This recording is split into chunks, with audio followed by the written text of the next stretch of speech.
আসন্ন ঈদ উল ফিতরকে সামনে রেখে সেমাইয়ের বাড়তি চাহিদাকে ঘিরে ভেজাল ও অনিয়ম রোধে অভিযান জোরদার করেছে জাতীয় ভোক্তা অধিকার সংরক্ষণ অধিদপ্তর।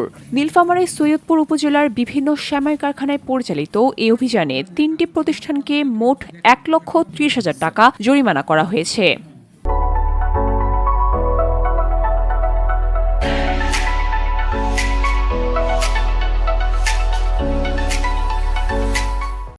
মঙ্গলবার দুপুরে রংপুর বিভাগ ও নীলফামারী জেলা কার্যালয়ের কর্মকর্তাদের নেতৃত্বে পরিচালিত এই অভিযানে সহযোগিতা করে র্যাব 13 এবং আনসার সদস্যরা। অভিযানে অনুমোদনহীন রং ও কৃত্রিম ফ্লেভারের ব্যবহার, খাদ্যপণ্যে ব্যবহার অনুপযোগী আয়োডিনযুক্ত লবণের মজুত এবং অস্বাস্থ্যকর পরিবেশে উৎপাদনের প্রমাণ পাওয়া যায়। এছাড়া পণ্যের মোড়কে ঘোষিত উপাদানের সঙ্গে বাস্তব উপাদানের অসামঞ্জস্য এবং নিম্নমানের কাঁচামালের ব্যবহারের মতো গুরুতর অনিয়মও ধরা পড়ে।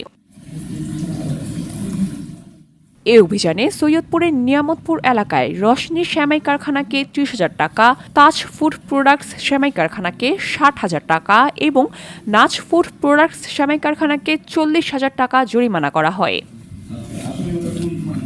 জাতীয় ভোক্তা অধিকার সংরক্ষণ অধিদপ্তরের রংপুর বিভাগীয় উপপরিচালক জাহাঙ্গীর আলম বলেন, ঈদকে কেন্দ্র করে খাদ্যপণ্যের চাহিদা বৃদ্ধি পায়। আমরা এখানে যেটা দেখলাম যে ঈদ উপলক্ষে যে সেমাইয়ের চাহিদা বাড়ে, সেটাকে কেন্দ্র করে বেশ কিছু প্রতিষ্ঠান তারা উৎপাদন করছে, কিন্তু উৎপাদনের ক্ষেত্রে কিছু অনিয়ম হচ্ছে।